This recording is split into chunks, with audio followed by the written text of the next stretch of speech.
Welcome back for another deep dive. Today we are going to be tackling a really thought-provoking concept in political philosophy. It's John Rawls' original position. Oh, yeah, Have you heard of this? I have. So basically it's this thought experiment that tries to help us figure out, what a truly fair and just society would actually look like.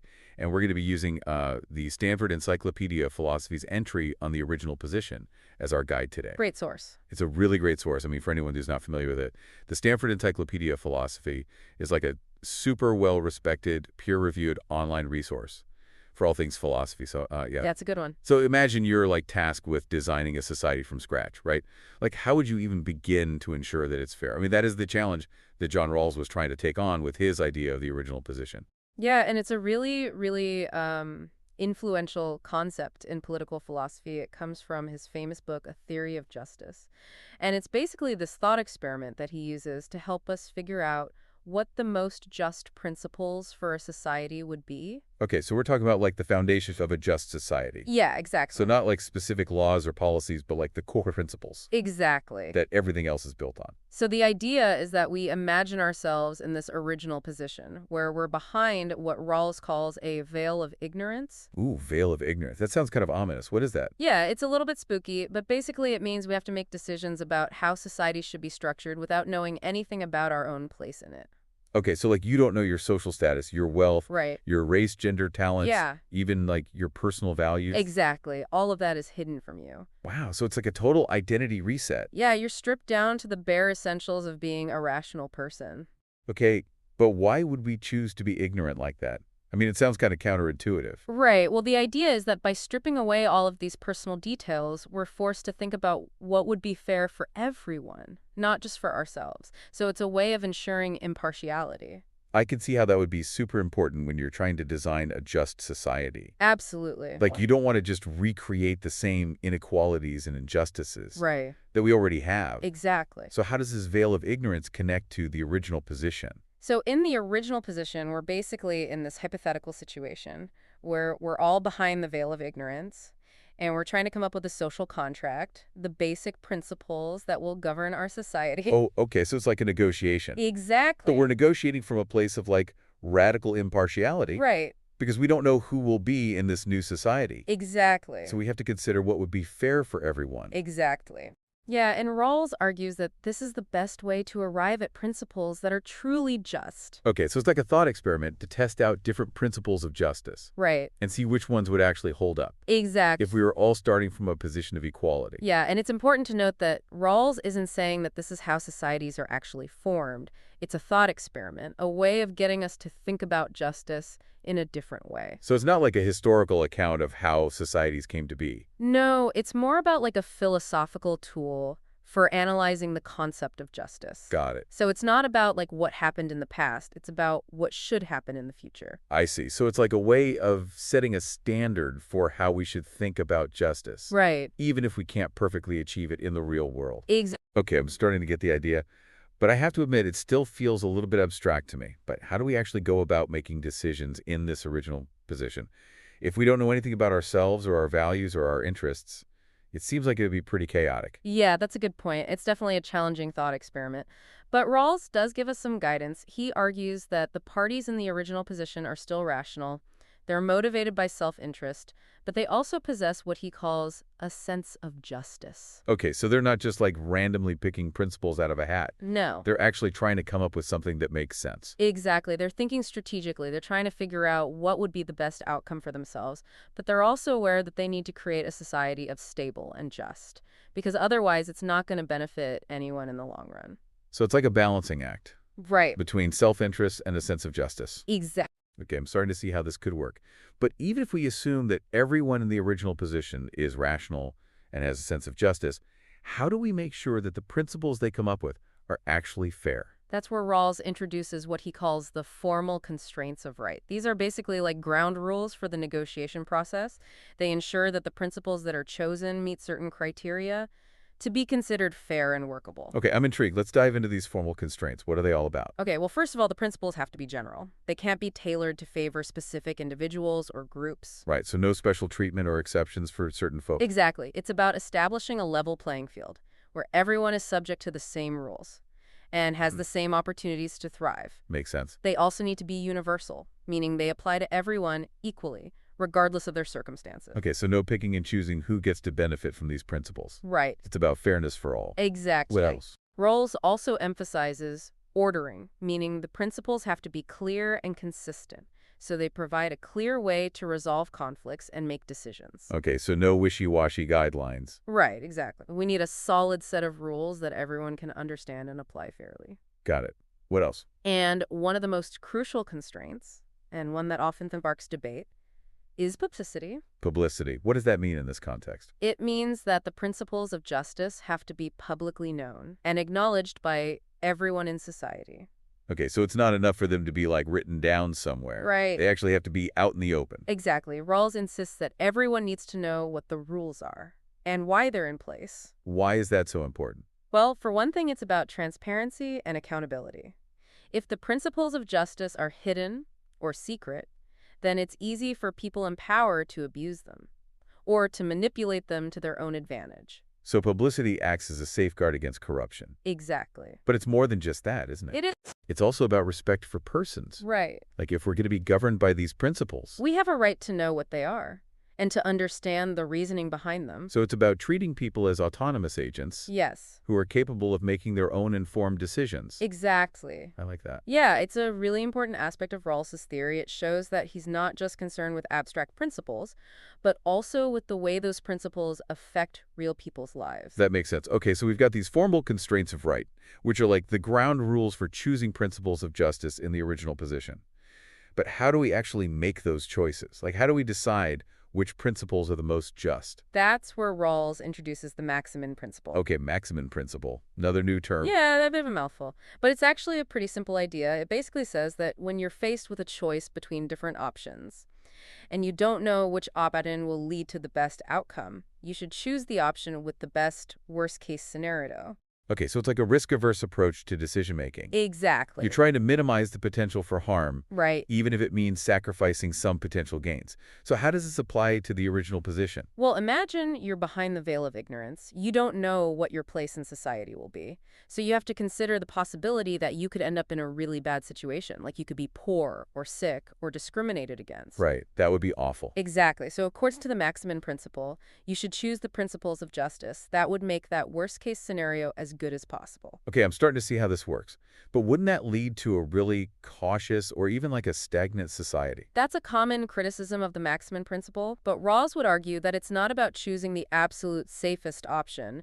It's about finding a balance between minimizing risk and ensuring that everyone has the opportunity to lead a fulfilling life. Okay, so it's not about creating a utopia where everyone is perfectly equal. Right. It's about establishing a foundation of fairness Me.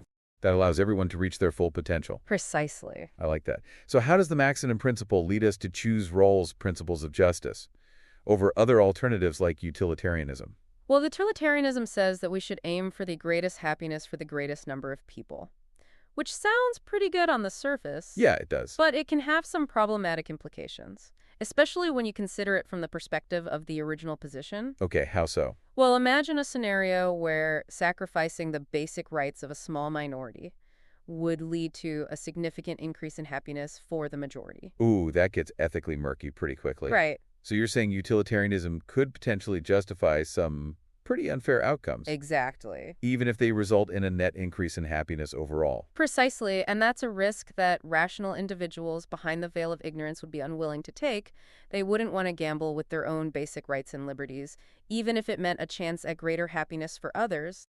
That makes sense. It's like playing Russian roulette with people's fundamental well-being. Exactly, you might come out ahead, but you also might end up being the one who gets sacrificed. Right. And Rawls argues that his principles of justice, with their emphasis on fairness and individual rights, offer a much more secure and stable foundation for a just society. So the maximin principle guides us towards a system that prioritizes fairness and security for all, Right. even if it means potentially sacrificing some hypothetical gains in overall happiness. Exactly. Interesting. Yeah, it's a really important distinction, and it's one of the key reasons why Rawls' theory has been so influential. Okay, so we've talked about the veil of ignorance, the formal constraints of right, and the maximin principle.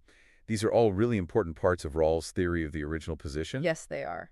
But I'm curious to know more about, like, what those principles of justice actually are Okay. and how they would work in practice. Sure. So in the next part of our deep dive, let's explore those principles in more detail. Sounds good. So Rawls actually lays out two main principles of justice that he thinks would be chosen in the original position. Okay, two principles. Yeah, the first one is called the liberty principle. Okay, the liberty principle, what's that all about? Basically, it says that each person is to have an equal right to the most extensive basic liberty compatible with a similar liberty for others. So it's like everyone gets the maximum amount of freedom, Right. as long as it doesn't infringe on other people's freedom. Exactly. It's about finding that balance. Makes sense. What's the second principle? Okay, so the second principle is actually two parts. Okay, two parts. Yeah, it's a bit more complex. Okay, lay it on me. So the first part is called the fair equality of opportunity principle. Okay, fair equality of opportunity. That sounds important. It is. Basically, it says that social and economic inequalities are to be arranged so that they are both to the greatest benefit of the least advantaged and attached to offices and positions open to all under conditions of fair equality of opportunity. Whoa. Okay, that's a lot to unpack. Yeah, it's a bit dense. Can you break it down for me? Sure. So basically, it's saying that we should allow inequalities, like differences in wealth or income or social status, Okay. but only if those inequalities benefit everyone, especially those who are least well off. So like if someone is super rich, Right. it's only okay if their wealth is somehow helping to lift up the poorest members of society. Exactly. It's about making sure that everyone has a fair chance to succeed, regardless of their background or circumstances. Okay, and what about that second part, the one about offices and positions being open to all? Right. So that part is basically saying that everyone should have an equal opportunity to compete for jobs and positions of power, regardless of their social status or background. So like no discrimination based on race, gender, or anything like that. Exactly. It's about creating a level playing field. I like it. So these two principles, the liberty principle and the fair equality of opportunity principle, these are the principles that Rawls thinks would be chosen in the original position, Yes, that's right. and they form the basis of his theory of justice as fairness. Okay, I'm starting to see how this all fits together. But I'm curious to know more about, like, how these principles would actually work in practice. Sure. Like, what kind of policies or institutions would we need to have in place Right. to make sure that these principles are being upheld? Okay, well, first of all, we'd need to have a strong system of basic liberties, like freedom of speech, freedom of religion, freedom of assembly. Right, the essential freedoms. Exactly. These are the things that allow people to live autonomous and fulfilling lives. Makes sense. We'd also need to have a fair and equitable economic system, one that provides everyone with a decent standard of living and a genuine opportunity to succeed.